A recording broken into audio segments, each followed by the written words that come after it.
চলে এসেছে আমাদের ফারিয়ার আর পমপমের ভিডিও। হ্যাঁ, তো ফারিয়ার আর পমপমের ভিডিও আসার পর ফারিয়া বেশ তেরা পিছানা ছোড়েঙ্গে এই অবস্থা। ওরা চিরকালই কন্ট্রোভার্সি লাইক করে এবং throughout the pregnancy journey controversy ছুড়েছে। আমরা কেউ কেউ ভিডিও করিনি, কারণ মনে হয়েছে একটা প্রেগনেন্ট মাদারকে নিয়ে করা উচিত না, আবার কেউ কেউ করেছে। সেখানে দাঁড়িয়ে আজকে ফারিয়ার মা ফারিয়াকে বিছানার ওপর খেতে দিয়েছে দেখলাম, ভাজা টাজা ডাল টাল সব কিছু দিয়ে। তো সেখানে তোমরা অনেকে প্রশ্ন করেছো, তোমাদের কি ষষ্ঠী হয়নি, তোমাদের কি নামকরণ হয়নি? হ্যাঁ, আমাদের হিন্দুদের 6th ডেতে ষষ্ঠী হয় এবং সেদিন আমাদের নামকরণ হয় এবং সেদিন আমাদের সব কিছু হয়ে যায়। আমরা জানি সেদিন মানে মামার বাড়ির থেকে আসে ওই তাগা মানে কালো কাইতেন, তারপর নজর গোটা, নতুন জামা মামার দেওয়া পড়ে। এগুলি আমার মনে হয় মোটামুটি সবারই আছে, কারণ আমি দেখেছি দোলার ছেলের ক্ষেত্রেও সেই নিয়মগুলি পালন করা হয়েছে, আরেকটা বাচ্চা হয়েছে তাদের ক্ষেত্রেও পালন করা হয়েছে। তো সেখানে দাঁড়িয়ে মামার বাড়ির থেকে এগুলি আসে এবং ষষ্ঠীর দিনে সারা রাত প্রদীপ জ্বলে, বলে ওই দিন ঘরের বাইরে বসে চিত্রগুপ্ত লেখে আমাদের ভাগ্য, এইসব কথা আছে। যাই হোক, তার বাচ্চার বয়স 9 দিন হয়ে গেছে, এখন ষষ্ঠী পালন হয়েছে। এখানে তো হয়নি, এই বাড়িতে হয়নি, এখন ওই বাড়িতে ঠাম্মা করেছে কিনা, হ্যাঁ করা যায়। ঠাম্মা চাইলেই এখন কদ্দূর করবে, ঠাম্মা চাইলেই ওই বাড়িতে প্রদীপ জ্বালিয়ে ঠাকুর ঘরের মাঝে কয়েকটা নাম দিয়ে দিল, এর মধ্যে যে নামটা দরদর করে জ্বলবে সেটার নাম রাখা হবে, যদিও এখন পর্যন্ত ওরা কোনো নামটাম চায়নি। তো সেখান দিয়ে দাঁড়িয়ে গেল, তো 9 দিন হয়ে গেছে। আচ্ছা, কি হলো? তো ফারিয়ার খাটে বসে খাচ্ছে, পাশেই বাচ্চাটা শোয়া। সেখানে এখন ফারিয়া তো বললে পরে শুনবে না, তো সমস্ত মানুষরা লিখেছে যে পিঁপড়ে হবে, এভাবে খেতে নেই। হ্যাঁ, বিছানায় বসে ভাই কে খায়? হ্যাঁ, কারণ সিজারের মাদার আমরাও ছিলাম। পম্পা মাসকে বলেছে কি টেকনোলজি এখন অনেক অনেক এগিয়ে গেছে, তাতে অনেক চেঞ্জ হলে তো আরও ভালো হওয়ার কথা, তাই না? পিছিয়ে যাওয়ার কথা না। বাচ্চার পাশে বসে খেতে নেই, কারণ এটো হাত লাগাতে নেই। বাচ্চার অন্নপ্রাশন হওয়ার আগ পর্যন্ত, মুখে ভাত হওয়া পর্যন্ত ভাত যেন মুখে না ঢোকে, এগুলি আমাদের নিয়ম। হাইজিন ব্যাপারটা তো আছেই। ভাতের থাল, আসল কথা ভুললে হবে? ফারিয়া আমাদের ম্যান্ডির বোন, আর ম্যান্ডি সারা জীবন আমরা দেখেছি ভাতের থালা নিয়ে খেতে, এবং উত্তরও দিয়েছিল আমি থালাটা বিছানায় রাখি না, হাতে নিয়ে খাই। তো সেই ম্যান্ডির বোন এটা করতেই পারে, কিন্তু ছোট্ট বাচ্চার সামনে এরকম করে খেলে পরে হাইজিনের ব্যাপার পিঁপড়ে উঠতে পারে। তারপর সব বলেছে কালকে থেকে আমি চেয়ার টেবিলে গিয়ে খাবো। চেয়ার টেবিলে না খেলেও পাশে একটা টুল থাকলো, পাশেও তো হাঁটাহাঁটি করে, ও একটা চেয়ার একটা টুল এই ঘরে দিয়েও কিন্তু ও খেতে পারে, বিছানায় না বসে। করবে না, হ্যাঁ, কারোর কথা শুনবে না, দরকার নেই তো শোনার। ভিউজ হচ্ছে, টাকা আছে, এবং বারবার বলছে। আমি জানি না আপনারা এত নির্লজ্জ কেন, আমি ভিউয়ার্সদেরকে বলছি, যেখানে পরিষ্কার বলে দিচ্ছে কালকে ছিল 20 জন লোক 20 কথা বলবে, আজকে বলছে ডাক্তার বলেছে 500 জন লোক 500 কথা বলবে। তুমি কারোর কথা শুনবে না, তুমি শুধু আমাদের কথা শুনবে। তো সত্যি কথা, ডাক্তারের বেশি কি আমরা জানি না। কোনো ডাক্তার কি পেঁপে খেতে, হিং খেতে, আনারস খেতে কখনো কাউকে না করেছে? আমার তো মনে হয় না, আমার মনে হয় না।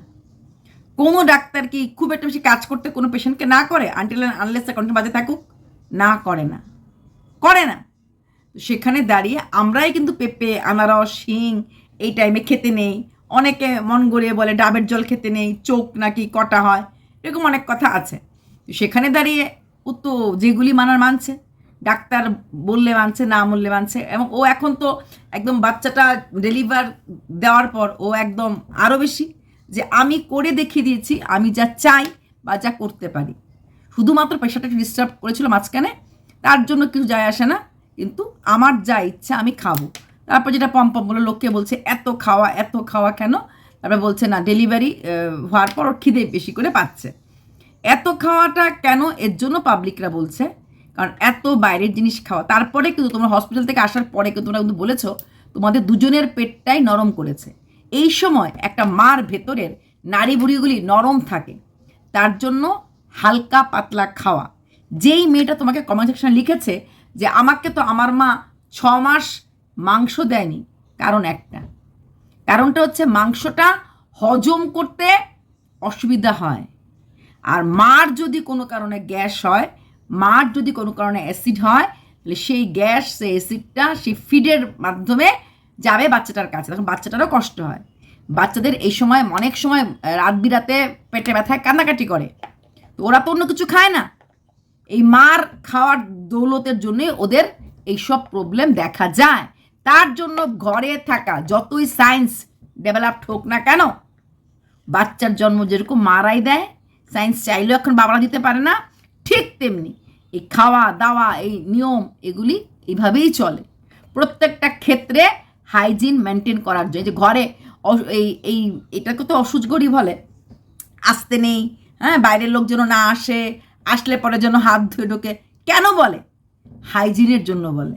কেন খেতে বিছানা তো আমরা এমনিতেও খাই না, এটা আমাদের ধর্ম দিয়েই হোক, মন কিছু দিয়ে বোঝানো হয়েছে, এটাও আমরা বিছানায় তুলি না, এটা অলক্ষীর লক্ষণ। এটা পরিষ্কার বাংলা ভাষায় আমাদেরকে বলা হতো, বিছানায় বসে যে খায় এটা পুরোটাই, মানে এটো কাটা যারা মানে না তারাই খায়, আর এটো কাটা আমরা সবাই মানি, হ্যাঁ, তো সেটা গেল। কিন্তু এটো কাটা মানলে বলতো অলক্ষী লাগে, কিন্তু না, ম্যান্ডি প্রমাণ করে দিয়েছে বিছানাতে বসে খেলে পরও লক্ষ্মী কীভাবে আয় আয় আয় আয় করে আসে, তাই তো? তো সেখানে দাঁড়িয়ে এখন কোনটা নিয়ম আর কোনটা নিয়ম বহির্ভূত সেটা বলাটাও কিন্তু একটা কাজ হয়ে দাঁড়ায় আমাদের কাছে। সেখানে দাঁড়িয়ে ও বলছে যে তোমার মা দেয়নি, আমি কি করব, আমার মা দিয়েছে। হ্যাঁ, এটা কারণটা একটাই। আর তারপরে যদি এখানটাতে এখনও নারীগুলি শুকায়নি, নারী মানে ভেতরটা, সেখানে দাঁড়িয়ে এই ফ্যাট হলে পরে শুকোতে সময় নেয়।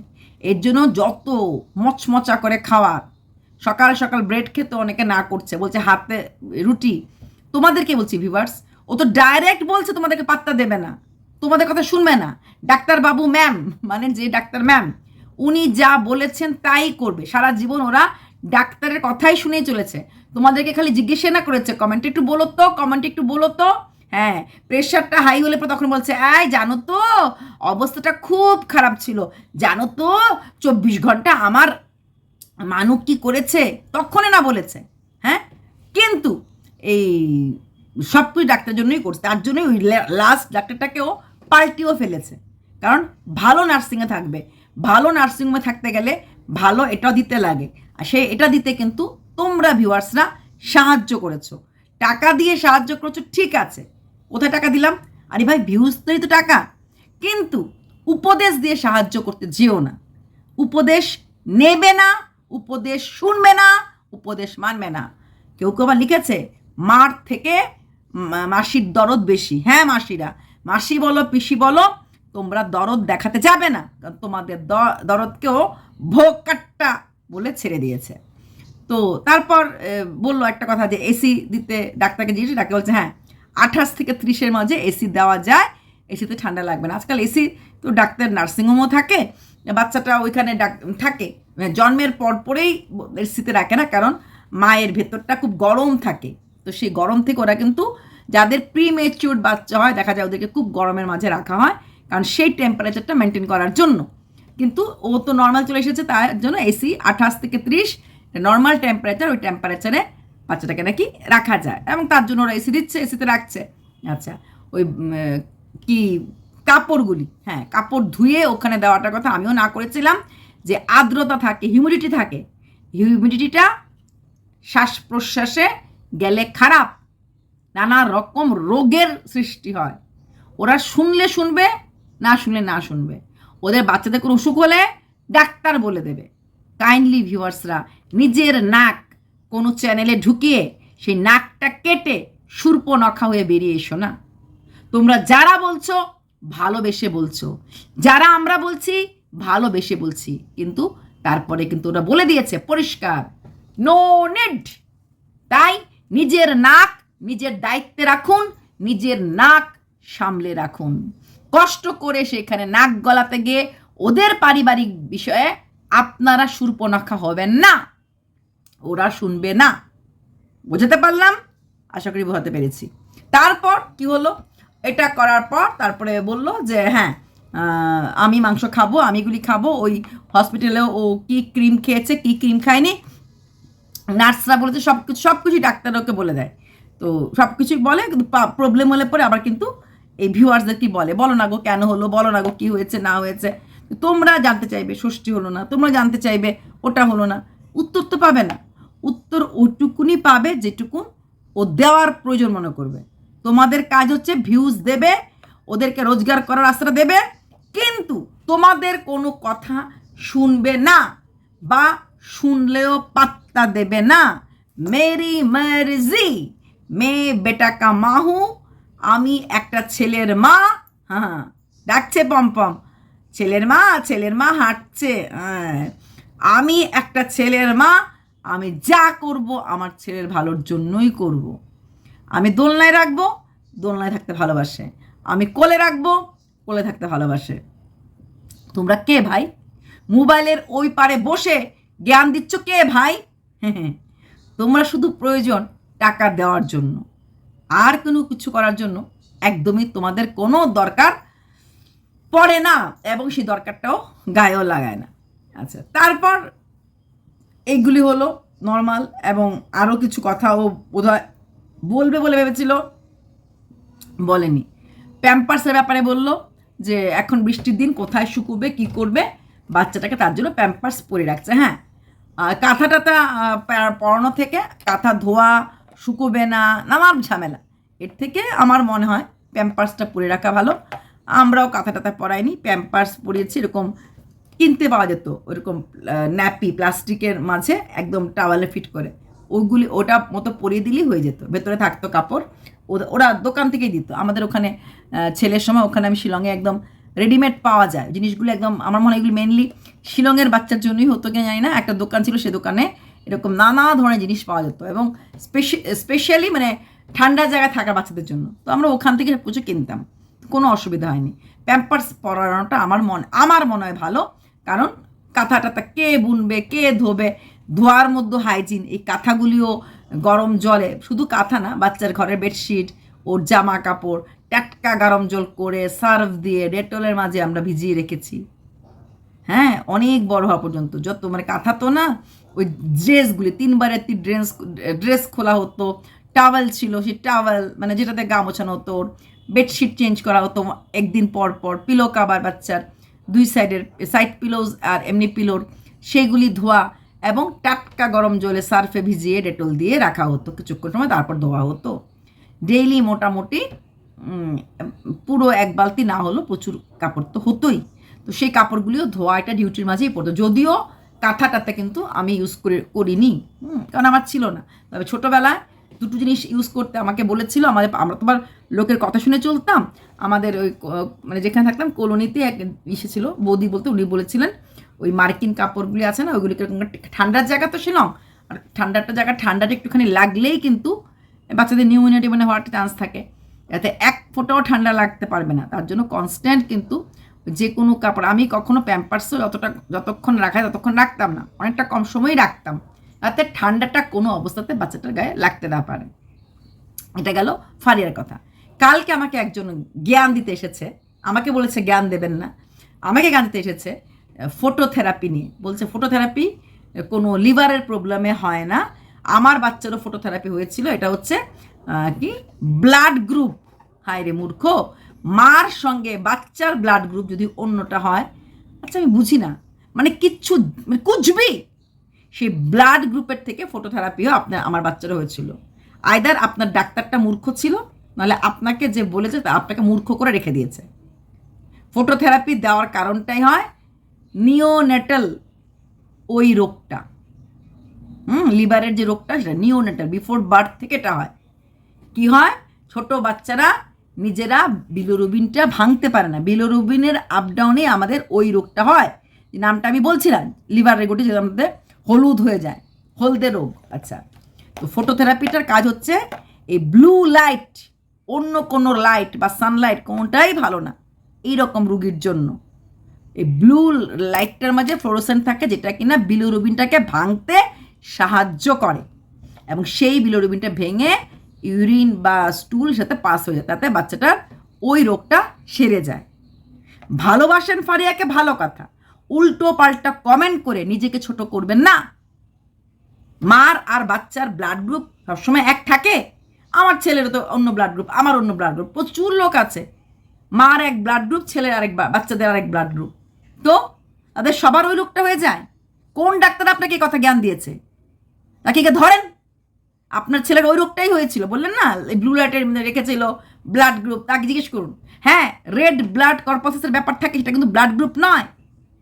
ওটা বলতে আমাকে 1 ঘন্টা লেকচার দিতে লাগবে, অত লেকচার দিতে পারবো না আমি। সেখানে এটা তো শুধু শুধু উল্টো পাল্টা কমেন্ট করতে আসবেন না, যা জানেন না তা জানেন বলে ভাব দেখাতে আসবেন না, ভাবিষ্ট কোথাকার। এবার আসছি ম্যান্ডির ভিডিও। ম্যান্ডির ভিডিওতে ম্যান্ডি নিজেকে যে লক্ষ্মীমন্ত বউ, খুব ভালো বউ, খুব গৃহকর্মে নিপুণা। বললি ম্যান্ডি, সর্দি ভাইকে ছাড়তে পারছিস না তাই না? হ্যাঁ, নিজেকে যে বড় বলে বড় সেই নয়, লোককে যারে বড় বলে বড় সে হয়। তো সর্দি ভাই সবসময় বলতো ভিডিও করতে করতে, আমার মতো কন্ট্রোভার্সি কাউকে করতে দেখি না, কই আমার জায়গায় কেউ আসতেই পারবে না, আমার মতো কেউ হতেই পারবে না। সঙ্গে সঙ্গে চেলাগুলি বলবে, হ্যাঁ গো তোমাকে সবাই হিংসে করে তোমার জায়গাটা নিতে চায়, তোমার মতো কোনো হতে পারবে না। যে তুইও বলেছিস দি ভাই, তুই ছাড়া কন্ট্রোভার্সি ভাবতেই পারি না। হ্যাঁ, নিজেকে যে বড় বলে বড় সেই নয়, তুই লক্ষ্মীমন্ত বউ। হ্যাঁ, তোর দ্বারা ঘরে লক্ষ্মী আসছে, তুই টাকা যা করছিস, দারিদ্র তো দূর করেছিস। লক্ষ্মীমন্ত বউ এরকম হয়? পুজো দিতে সন্ধ্যার সময় হ্যান করতে লক্ষ্মীমন্ত, আর তুই লক্ষ্মীমন্ত হ, দুর্গা হ, তুই সরস্বতী হ, তুই কেন বলবি? তুই বলবি কেন? তোর হাজার হাজার ভিউয়ার্স তারা বলবে যে তুই লক্ষ্মীমন্ত, তোর হ্যান, তোর দ্বারা এই হচ্ছে সে হয়েছে। নিজেকে যে বড় কারা বলে? বেকুফরা বলে, যেমন তোর ছর্দি ভাই বলে। ওর গায়ের রংটা খুব সুন্দর, ও সব কিছু খুব সুন্দর, চুলটাই একটু কম। ও নিজেই বলে, কাউকে বলতে লাগে না। আমার মতো গান করে দেখা, আমার মতো কন্ট্রোভার্সি করে দেখা, আমার মতো ভিউজ নিয়ে দেখা, ওর এটাই অহংকার। আর ঠিক সেই জায়গাতেই তুইও পা দিলি। সাদিকে আর বলি, তোরা 3টা বোনের একদম ভগবান, একই ভগবান বানিয়েছে। যেমনি তুই, তেমনি ফারিয়া, তেমনি তোর এই ছর্দি ভাই। 3জন একই ক্যাটাগরির, 3জনেরই এটা পছন্দ, 3জনেরই একটু বাইরের হাওয়া খেতে বেশি ভালো লাগে, 3জনই ডোমিনেটিং। নিজে যা ভালো বুঝবো তাই করব, গুল্লি মারি বর আর অন্যদেরকে। আমার ভালোটাই, আমার নিজস্ব ভালোটাই সব কিছু। যেমন তুই তেমন তোর বাকি 2 বোন। কে কি ভাবলো যায় না, যায় আসে না। তো শ্বশুরবাড়ির লোক অন্যরকম মাংস খায় না, আর তোর কিছু যায় আসে না, তুই তোরটা খাবি। তো ছর্দি ভাইকে পোষ্যটা আনতে না করেছিল, শোনেনি, বার্থডে নেই, বার্থডে করে গেছে, কাউকে পাত্তা দেওয়া তোদের লেখাই নেই কুষ্টিতে। ঠিক তো ছোট বোনটা ফারিয়া, সেও তো সেমন। খাসির মাংস বর খাক না খাক, আমি খাবো, আমি মানে শুধু আমার আমিত্ব, সেখানে তুই বলতো নাই আমার আমিত্ব, সবাইকে একটা ভালোবাসিস, কিন্তু আমার আমিত্ব। নিজেকে বড় বলা, নিজেকে নিয়ে ভালো থাকা, অন্য কাউকে কেয়ার না করা, এই রোগগুলি থেকে দূরে থাকাটাই ভালো। তুই ভালো, তুই লক্ষ্মী, তুই সরস্বতী, এটা লোক বলবে। তুই কে বলা রে ভাই? বললাম না, 3টা বোনকে ভগবান অনেক ফুরসতে বানিয়েছে, বসে বসে একরকম, যে কারোর কথা শুনবো না, কাউকে মানবো না, এদের যা ভাল লাগবে তাই করবো, সে হচ্ছে তোরা। তো চলো, এইটুকুনি ফারিয়ার জন্য একটা থালাই দিয়ে দিলাম 3জনকে, আর কিছু না। এবার আসছি অন্য ভিডিও নিয়ে, বাই।